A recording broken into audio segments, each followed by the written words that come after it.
الحمد لله نحمده ونستعينه ونستغفره ونؤمن به ونتوكل عليه ونعوذ بالله من شرور أنفسنا ومن سيئات أعمالنا من يهده الله فلا مضل له ومن يضلل فلا هادي له ونشهد أن لا إله إلا الله سيدنا ومولانا ونبينا وحبيبنا وطبيبنا وطبيب قلوبنا محمد صلى الله تعالى عليه وسلم. أما بعد فقد قال الله تعالى في كتابه القديم أعوذ بالله من الشيطان الرجيم بسم الله الرحمن الرحيم لقد جاءكم من الله نور وكتاب مبين صدق الله المولانا العظیم. خواتین و حضرات، الحمدللہ اللہ کا انتہائی کرم اور احسان ہے کہ ایک بار پھر ہم سب ماہ ربیع الاول کا استقبال کر رہے ہیں، اور جیسا کہ ہم واقف ہیں کہ اس ماہ کی ایک خاص مناسبت ہے رسول کائنات حضرت جناب محمد مصطفیٰ صلی اللہ علیہ وسلم کی مقدس ذات گرامی کے ساتھ آپ کی ولادت اور بعثت کا مہینہ ہے. دن بہرحال پیر کا ہے. یہی وجہ ہے کہ ہر پیر کو، ہر سوموار کو جناب رسول اکرم صلی اللہ علیہ وسلم معمول کے مطابق روزے رکھتے تھے. صحابہ نے جب عرض کیا یا رسول اللہ صلی اللہ علیہ وسلم، ہم نے اس بات کو نوٹ کیا ہے کہ آپ ہر پیر ہر سوموار کو روزہ رکھتے ہیں، اس کی وجہ اور حکمت کیا ہے؟ ارشاد ہوا کہ اسی پیر کے دن میری چونکہ ولادت ہوئی ہے، مجھے اللہ نے دنیا میں بھیجا، پیدا ہوا میں بظاہر اس عالم آب و گل میں، اس لیے میں اس کے شکرانے میں روزہ رکھتا ہوں. اس سے یہ بات ثابت ہوتی ہے اور اس کا اندازہ ہوتا ہے کہ پیر کے دن روزہ رکھنا مستقل ایک سنت کا عمل ہے، وہ کہ مستحب ہے. رکھیں گے بے حد اجر و ثواب، رسول اکرم صلی اللہ علیہ وسلم کی اتباع ہوگی، پیروی ہوگی، اور آپ صلی اللہ علیہ وسلم کے ایک ایک ادا کی پیروی اور نقل یہ ایمان اور اسلام کا تقاضا ہے. اللہ کی ذات سے محبت وہی کرتے ہیں اشد حبا للہ، وہ کرتے ہیں جو مومن ہوتے ہیں، جو مسلمان ہوتے ہیں، وہ اللہ کی ذات سے بے انتہا اور اٹوٹ محبت کرتے ہیں. تو اللہ نے ایک معیار دیا کہ قل، اے محمد صلی اللہ علیہ وسلم آپ اعلان فرما دیجئے، ان کنتم تحبون اللہ، اگر تم لوگ اللہ کی ذات سے محبت رکھتے ہو تو فاتبعونی، میری اتباع کرو، میری پیروی کرو، میرے نقش قدم پر چلنے کی کوشش. ظاہر ہے رسول پاک صلی اللہ علیہ وسلم سے محبت کا دعویٰ ہر ایک کو ہے، ہر مسلمان، اس کے بغیر تو نہ ایمان معتبر ہے اور نہ ہی اسلام معتبر ہے. محبت تو ہے. اب محبت کا معیار کیا ہے؟ ایک تو اللہ کی ذات سے بے انتہا محبت کرے گا مسلمان، جس کو رسول اکرم صلی اللہ علیہ وسلم کی ذات سے محبت ہوگی، اور پھر آپ کے نقش قدم پر چلنے کی کوشش، آپ کی اتباع، آپ کی پیروی. میں عرض کرنا چاہوں گا کہ آج یہ بھی ایک معیار ہے. پیر کا دن ہر ہفتے آتا ہے، ہر مہینے آتا ہے، پورے سال آتا ہے، لیکن کتنے مسلمانوں کو، نام نہاد ہم جیسے لوگوں کو توفیق ملتی ہے کہ ہم پیر کے دن روزہ رکھیں؟ آپ کے ساتھ جب تک پوری طرح سے انسان کو محبت نہ ہو، آپ کے ساتھ ہر طرح سے تعلق استوار نہ ہو، اس وقت تک اس کا ایمان ہی معتبر نہیں ہے. میں ابھی قرآنی آیات یا جو بے شمار احادیث مقدسہ ہیں اس کی تفصیل میں نہیں جا سکتا، لیکن مشہور حدیث بخاری شریف کی ہے اور دیگر کتابوں میں بھی ہے. اللہ کے رسول صلی اللہ علیہ وسلم نے کھلے الفاظ میں فرمایا، لا یؤمن احدکم حتی اکون احب الیہ من ولدہ وولدہ والناس اجمعین، کہ تم اس وقت تک پورے مسلمان نہیں ہو سکتے جب تک تم اپنے اولاد، اپنے والدین، بلکہ پوری انسانیت اور پوری دنیا کے لوگوں سے زیادہ مجھ سے محبت نہ کرو. ایک مرحلہ ہے، احادیث میں آتا ہے کہ رسول اکرم صلی اللہ علیہ وسلم تشریف لے جا رہے تھے، حضرت فاروق اعظم آپ کے ساتھ ہیں، آپ نے ان کا ہاتھ پکڑ لیا، حضرت عمر فاروق کا، پھر ان سے فرمایا کہ عمر، مجھ سے تمہیں کتنی محبت ہے؟ ظاہر ہے عمر، ان کی محبت کا کیا کہنا، صحابہ کرام تو رسول اکرم صلی اللہ علیہ وسلم کے واقعی عاشق صادق ہیں. عمر نے عرض کیا، رسول اللہ صلی اللہ علیہ وسلم کیا فرما رہے ہیں آپ؟ میری جان آپ پر قربان، آپ مجھے سب سے زیادہ عزیز ہیں، پوری کائنات میں سب سے زیادہ محبوب ہے، محترم ہے، لیکن اپنی جان سے زیادہ نہیں. پہلے جان میری مقدم، اس کے بعد آپ کی ذات. حدیث میں آتا ہے کہ رسول کائنات صلی اللہ علیہ وسلم نے حضرت عمر کے سینے پہ اپنا مبارک اور مقدس ہاتھ رکھا، دست مبارک، اور پھر فرمایا کہ اب عمر نے ایک لمحہ توقف کیا اور عرض کیا، رسول اللہ صلی اللہ علیہ وسلم آپ مجھے پوری کائنات سے زیادہ محبوب ہیں. تو اس سے پتہ چلا کہ معیار ایمان کا، اسلام کا، وہ رسول اکرم صلی اللہ علیہ وسلم کی ذات کے ساتھ سب سے زیادہ محبت، اور جب محبت ہوگی تو پھر آپ کی اتباع ہوگی، آپ کے نقش قدم پر چلنا۔ کسی دور میں ہمیں ایسے افراد نہیں ملتے جو واقعی رسول اکرم صلی اللہ علیہ وسلم کے عاشق صادق نہ ہوں۔ صحابہ تو خیر بہرحال پورے عروج پر ہیں، ان کی تو اس طرح تربیت ہی ہوئی ہے کہ رسول اکرم صلی اللہ علیہ وسلم کے وہ واقعی دیوانے ہیں، اور اس طرح سے دیوانے ہیں کہ ہمارے پاس الفاظ نہیں ہیں۔ اللہ تعالیٰ نے ان کو منتخب کیا ہے، اور ہر صحابی وہ ایمان کی انتہائی بلندیوں پر ہے، وہ رسول اکرم صلی اللہ علیہ وسلم کے واقعی جانثار ہیں۔ اور اس حوالے سے اگر مثالیں دی جائے تو پورا وقت اس میں نکل جائے گا، بس میں صرف یہ عرض کرنا چاہوں گا کہ ایک خاص مرحلہ تھا، رسول اکرم صلی اللہ علیہ وسلم مسجد نبوی صلی اللہ علیہ وسلم میں خطاب فرما رہے تھے، اور پوری مسجد یوں سمجھیں کہ تل دھرنے کی جگہ نہیں تھی، صحابہ کرام تشریف فرما ہے اور دیواروں کے ساتھ چپکے ہیں، پہلی صف سے لے کر آخری صف تک حد نظر تک لوگ ہی لوگ ہیں۔ تو ایک صحابی غالباً حضرت عبداللہ بن مسعود رضی اللہ تعالیٰ عنہ اب مسجد نبوی کے اندر داخل ہونا چاہ رہے تھے، آپ صلی اللہ علیہ وسلم چونکہ خطاب فرما رہے ہیں، آپ کی مبارک نظر عبداللہ بن مسعود پر پڑی تو آپ نے ایک جملہ فرمایا کہ یا ایھا الناس، اے لوگو جو جہاں ہو اجلسو وہیں بیٹھ جاؤ۔ حضرت عبداللہ بن مسعود رضی اللہ تعالیٰ عنہ خود فرماتے ہیں کہ میری کیفیت یہ تھی کہ ایک پیر میرا مسجد پاک کے اندر تھا اور ایک ابھی باہر تھا دروازے پہ، لیکن آقا کا ارشاد جو ہی میں نے سنا میں اسی حال میں بیٹھ گیا اور آپ کے حکم کی تعمیل کی۔ اچھا، یہاں علامہ بدر عالم میرٹھی رحمۃ اللہ علیہ جو حدیث کے مشہور شارح ہیں، اور علامہ انور شاہ کشمیری رحمۃ اللہ علیہ جو ہمارے مخدوم اور محترم عالم اسلام کے عظیم محدث ان کے شاگرد ہیں، وہ اپنی تصنیف جو حدیث کی شرح میں انہوں نے لکھی ہے ترجمان السنہ کے نام سے، اس حدیث کی شرح میں فرماتے ہیں کہ رسول کائنات صلی اللہ علیہ وسلم کی مبارک آواز کا یہ معجزہ تھا کہ مدینے سے دور، کافی دور ایک چرواہا بکریاں چرا رہا تھا، وہاں اس کے کانوں میں یہ آواز پہنچی کہ یا ایھا الناس اجلسو، بیٹھ جاؤ۔ حالانکہ وہ مخاطب نہیں تھے، لیکن اللہ کا کرشمہ، ان کے کانوں تک آواز پہنچی آقا مدنی کریم صلی اللہ علیہ وسلم کی، وہ وہیں بیٹھ گیا۔ اچھا، جب آقا علیہ السلام کا خطاب مکمل ہوا تو آپ نے حضرت عبداللہ بن مسعود رضی اللہ تعالیٰ عنہ سے استفسار کیا، سوال پوچھا کہ بھائی میں نے تو کہا تھا کہ جو جہاں بیٹھ جائیں تو ٹھیک ہے، بیٹھنا بھی مناسب تھا، لیکن یہ کہ تم تو اس طرح بیٹھے کہ آدھا پیر تمہارا اندر آدھا باہر، یہ کون سا طریقہ بیٹھے؟ یا تو اندر آ جاتے یا باہر ہی بیٹھ جاتے۔ کیا جواب دیا؟ ایمان افروز جواب، ایمان کو زندہ کرنے والا، ہمارے لیے لمحے فکریہ۔ عرض کی یا رسول اللہ صلی اللہ علیہ وسلم، آپ کا حکم سر آنکھوں پر، آپ نے جو کچھ ارشاد فرما دیا وہ حرف آخر ہے۔ اللہ کے رسول صلی اللہ علیہ وسلم، مجھے بھی خیال آیا کہ شاید میں کچھ صحیح انداز سے اس حکم کی تعمیل نہیں کر پا رہا ہوں، مجھے یا تو اندر آ جانا چاہیے، باہر بیٹھنا چاہیے، لیکن خیال آیا کہ آپ نے حکم دیا ہے، اور اس حکم کی تعمیل میں اگر خدا نخواستہ تاخیر ہو جائے اور اسی حال میں میری روح پرواز کر جائے، میرا انتقال ہو جائے، تو میری وفات تو پھر اس طرح ہوتی نا کہ آپ کے حکم کی میں تعمیل نہیں کر سکتا تھا، مجھے اس کی گرفت ہوتی، اس پر مجھے پکڑ ہوتی۔ تو یا رسول اللہ صلی اللہ علیہ وسلم، آپ نے حکم دیا، میں اسی طرح سے فوراً اس کی تعمیل کرنے کی میں نے کوشش کی۔ تو آپ اندازہ کیجیے صحابہ کرام نے کس طرح سے رسول اکرم صلی اللہ علیہ وسلم کے ایک ایک ادا کو، ایک ایک سنت کو، ایک ایک طریقہ کار کو اپنانے کی کوشش کی۔ ہر صحابی عزیزو، رسول اکرم صلی اللہ علیہ وسلم کی مبارک زندگی صرف کہنے سننے کے لیے نہیں ہے، دراصل وہ ایک پریکٹیکل زندگی ہے، عملاً اسے اپنانے کی ضرورت ہے، اور اس کے لیے ہمیں عزم اور عہد کرنا ہے کہ ربیع الاول کا مہینہ سایہ فگن ہے، اس میں یقیناً ہم سیرتی مجالس کا اہتمام کریں، میلاد کی محافل کا اہتمام کریں، موقع محل ہو تو جلد سے جلوس کریں، چونکہ آج کے حالات سب کے سامنے ہیں،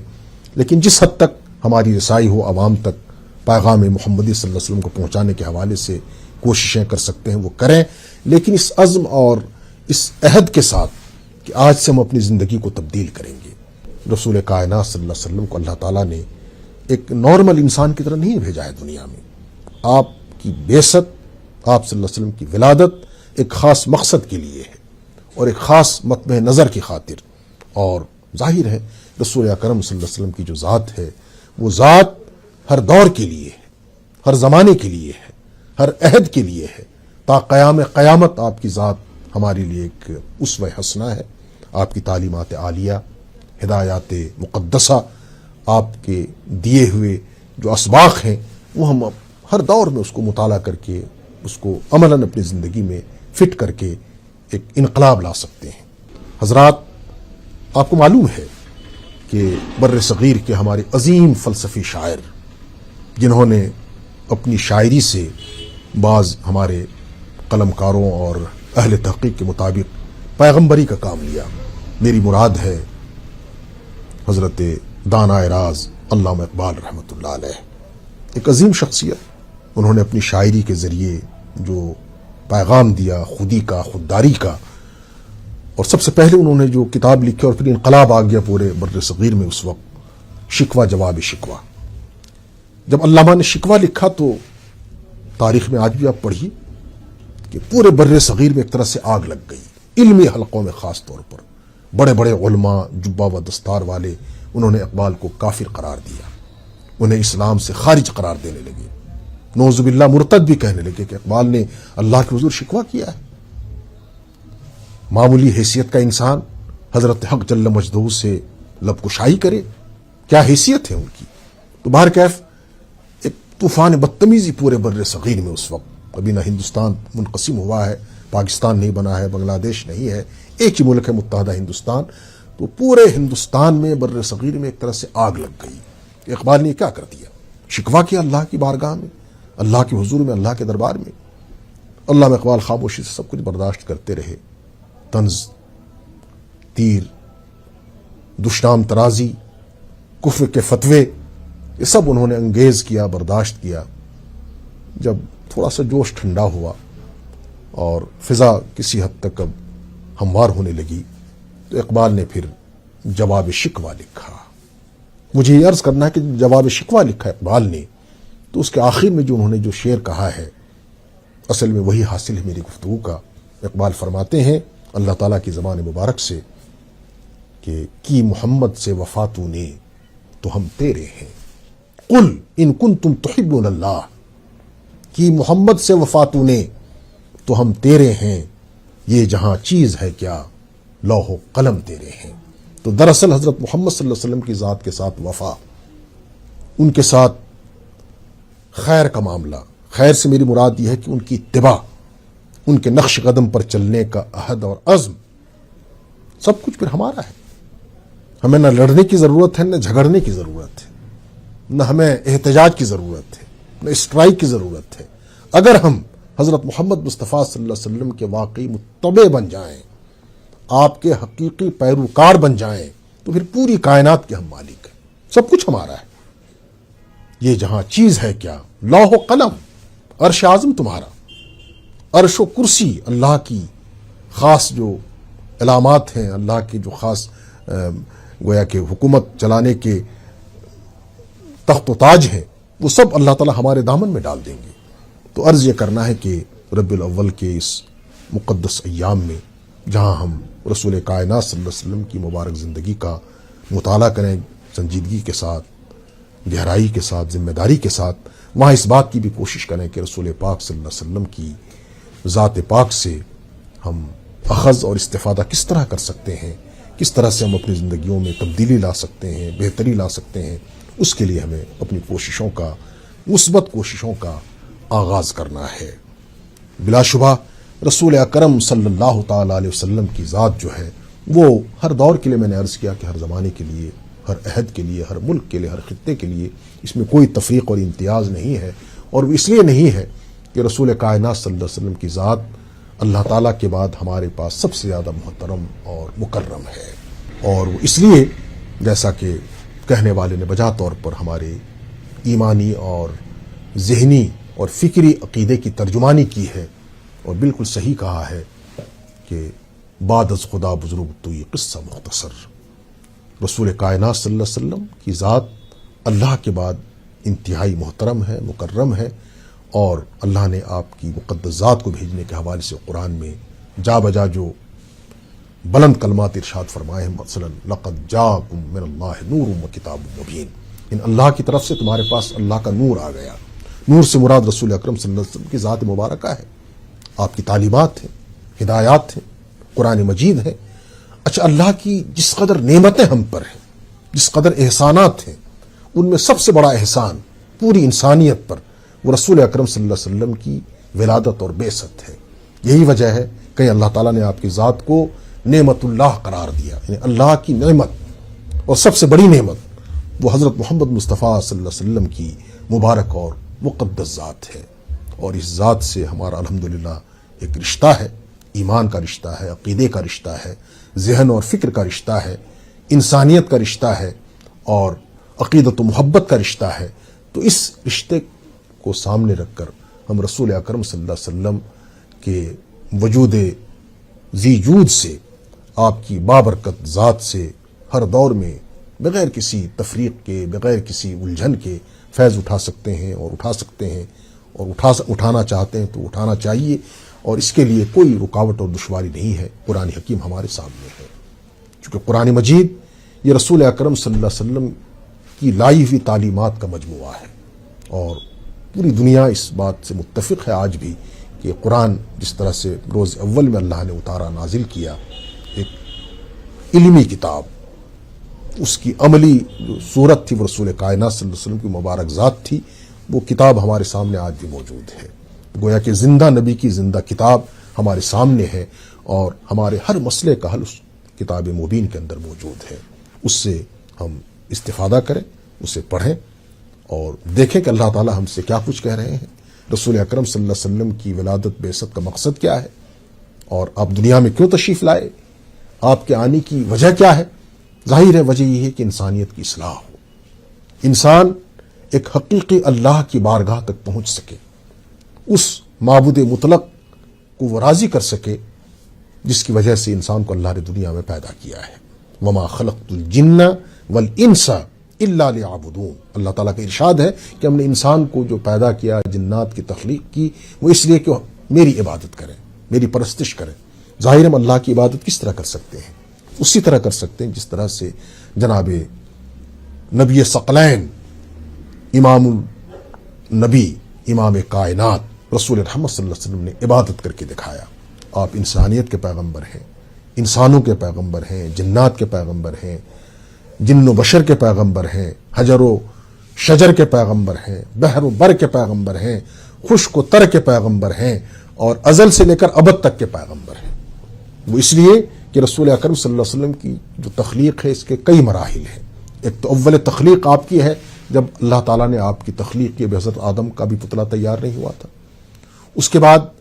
آپ کی ایک اور ولادت ہوئی جو ربیع الاول کے مبارک مہینے میں 9 تاریخ کو یا 12 تاریخ کو۔ یہ کوئی اعتقاد کا مسئلہ نہیں ہے، اس میں لڑنے جھگڑنے کی بات نہیں ہے، جو تاریخ آپ بہتر سمجھتے ہیں وہ تاریخ آپ اپنے ذہن میں رکھیں، آپ کی ولادت کی تاریخ ہے۔ اس کے بعد پھر جب 40 سال کی مبارک عمر ہو جاتی ہے تو آپ کی بعثت، نبوت کا اعلان،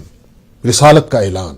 یہاں ایک عقیدے کے بات میں عرض کرنا چاہوں گا بڑے ادب و احترام کے ساتھ کہ یہ ہر مسلمان ذہن میں رکھے، اور یہ ایمان کا تقاضا ہے کہ ہر نبی پیدائشی نبی ہوتا ہے، ازل سے ہی نبی ہوتا ہے، یعنی وجود نبوت تو روز ازل سے ہے، لیکن ظہور نبوت، اظہار نبوت اس کی خاص تاریخ ہوتی ہے۔ مثلا رسول اکرم صلی اللہ علیہ وسلم 40 سال تک عرب کی سوسائٹی میں رہے، قریش کے ماحول میں رہے، اپنے لوگوں میں رہے، لیکن آپ نے کوئی اس طرح کا دعویٰ نہیں فرمایا۔ اچانک جب مبارک عمر 40 سال کی ہوتی ہے اور آپ نے غار حرا میں اللہ سے لو لگایا ہے، تو ایک خاص موقع پر، خاص دن، خاص تاریخ میں، بلکہ مورخین کے مطابق پیر ہی کا دن ہے، ربیع الاول کا مہینہ ہے، یا بعض مورخین کے نزدیک ماہ رمضان ہے، اس سے بحث نہیں ہے ابھی۔ آپ صلی اللہ علیہ وسلم پر نبوت کے حوالے سے اور رسالت کے حوالے سے قرآن کے نزول کا آغاز ہوتا ہے۔ اقرأ باسم ربک الذی خلق، سورہ علق کی آیات، 5 آیات حضرت جبریل تشریف لے کر آتے ہیں، اور آپ پھر وہاں سے جب نکلتے تو نبوت کا اعلان۔ تو یہ ہے اصل میں آپ کی بعثت مبارکہ۔ تو رسول پاک صلی اللہ علیہ وسلم کی ولادت پاک کے حوالے سے میں اکثر و بیشتر یہ عرض کرتا ہوں کہ رسول پاک صلی اللہ علیہ وسلم کے اصل میں 3 ولادت تھے۔ ایک ولادت اول یعنی تخلیق، روز اول، روز ازل میں، اور دوسرے آپ کی ولادت ربیع الاول کے مہینے میں 9 یا 12 ربیع الاول، اور تیسری ولادت آپ کی جو آپ کی بعثت ہے، نبوت کے اعلان کی تاریخ ہے، 40 سال کی مبارک زندگی ہے۔ یہ تینوں مراحل سامنے ہمارے ہیں۔ اسوہ حسنہ آپ کی مبارک ذات ہے، نمونہ ہے، اور آپ نے پوری زندگی کس طرح سے اپنی تعلیمات کو پھیلانے کی کوشش کی، خاص طور سے مکی زندگی، مدنی زندگی، یہ جو 23 سال کی زندگی ہے، اس میں ایک لمحہ ایسا نہیں گزرا جب آپ صلی اللہ علیہ وسلم نے اپنی زبان سے، اپنی ادا سے، اپنے کردار سے، اپنے ایکشن سے، اپنے عمل سے انسانیت کو سنوارنے کی کوشش نہیں کی، انسانیت کو عروج عطا کرنے کی کوشش نہیں کی،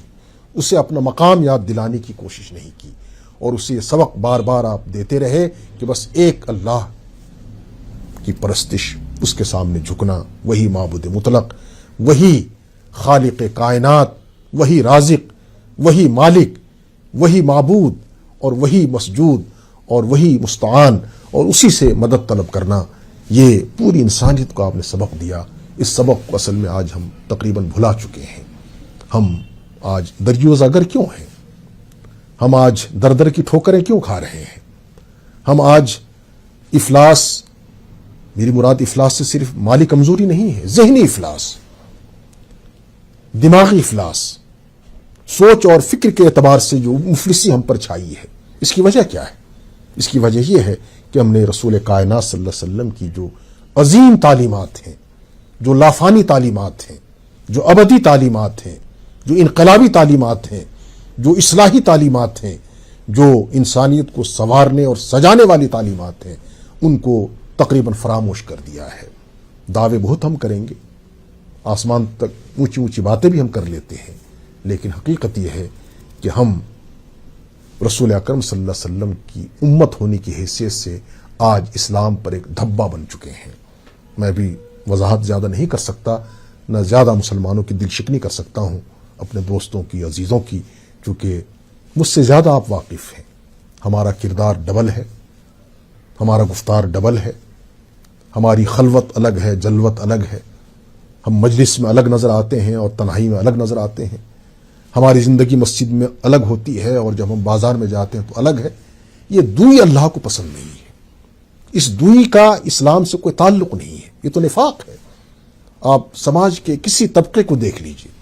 کہیں پر صحیح انسان مشکل سے نظر آئے گا۔ یہ ٹھیک ہے، 5 انگلیاں خالی نہیں، 5 انگلیاں برابر نہیں ہیں، اور کوئی دور ایسا بھی آج تک نہیں آیا ہے کہ صاحب آج بھی اللہ والے نہ ہوں، یہ تو رہیں گے، اور جب تک اللہ والا رہے گا تو قیامت تو نہیں آئے گی۔ قیامت سے مراد پھر وہ جنرل قیامت سے، قیامت کبریٰ، لیکن چھوٹی چھوٹی قیامت تو آتی رہتی ہیں۔ اب آپ دیکھیں ہر سال کوئی نہ کوئی مصیبت، یہ پورا سال کووڈ-19 کی نظر ہو رہا ہے، اور یہ قیامت صغریٰ ہے۔ ہر فرد قیامت کے منظر سے گزر رہا ہے، ہر فرد ایک بے چینی کا شکار ہے، تذبذب کا شکار ہے، مستقبل اسے انتہائی اندھوناک اور تاریک نظر آ رہا ہے۔ اس کی وجہ کیا ہے؟ وجہ صاف ہے، وجہ یہی ہے کہ ہم نے رسول کائنات صلی اللہ علیہ وسلم کی واضح تعلیمات، شافی تعلیمات، انقلاب انگیز تعلیمات کو فراموش کرنے کی کوشش کی ہے۔ آئیے، ربیع الاول کا مہینہ ہمیں ایک موقع فراہم کر رہا ہے، دعوت دے رہا ہے کہ اپنے اندر تبدیلی لاؤ، مثبت تبدیلی لاؤ۔ اللہ سے دھوکہ نہیں ہو سکتا، اللہ سے ہم فریب نہیں کر سکتے، اللہ کے رسول سے ہم دھوکہ نہیں کر سکتے۔ ہم نے جو ایمان کا دعویٰ کیا ہے، اس ایمان کے دعوے پر پورا اترنے کی ضرورت ہے۔ اس کے لیے قربانیاں دینی ہیں، نفس کی قربانی، چاہت کی قربانی، خواہشات کی قربانی، خیالات کی قربانی، افکار کی قربانی، یہ قربانیاں دینی ہیں۔ اور جب تک اس کے لیے مسلمان تیار نہیں ہوگا، مجھے آپ معاف کریں، اگر آپ چاہتے ہیں کہ کوئی تبدیلی آ جائے، الہ دین کا چراغ کوئی سامنے ہو اور ایک انقلاب آ جائے، ایسا ہرگز ممکن نہیں ہے۔ یہی میری آج گزارش ہے کہ اس مرحلے پر ہم اللہ کو حاضر و ناظر جان کر رسول اکرم صلی اللہ علیہ وسلم کی کامل اتباع کی کوشش کریں، اور جیسا کہ اللہ تعالیٰ نے قرآن مجید میں اعلان کیا ہے کہ دین اسلام میں پورے داخل ہو جاؤ۔ یا ایھا الذین آمنوا ادخلوا فی السلم کافہ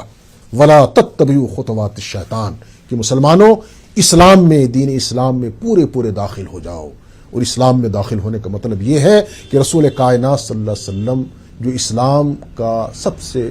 بڑا نمونہ ہے، سب سے بڑا ماڈل ہے، سب سے بڑی پہچان اور شناخت ہیں، ان کے دامن کو پکڑ لو، ان کی زندگی کو اسوہ اور نمونہ بنا لو۔ انشاءاللہ تمہاری تقدیر بدل جائے گی، تمہارے حالات بدل جائیں گے، احوال و کوائف بدل جائیں گے۔ ربنا تقبل منا انک انت السمیع العلیم۔ یا رسول یا رسول یا رسول یا رسول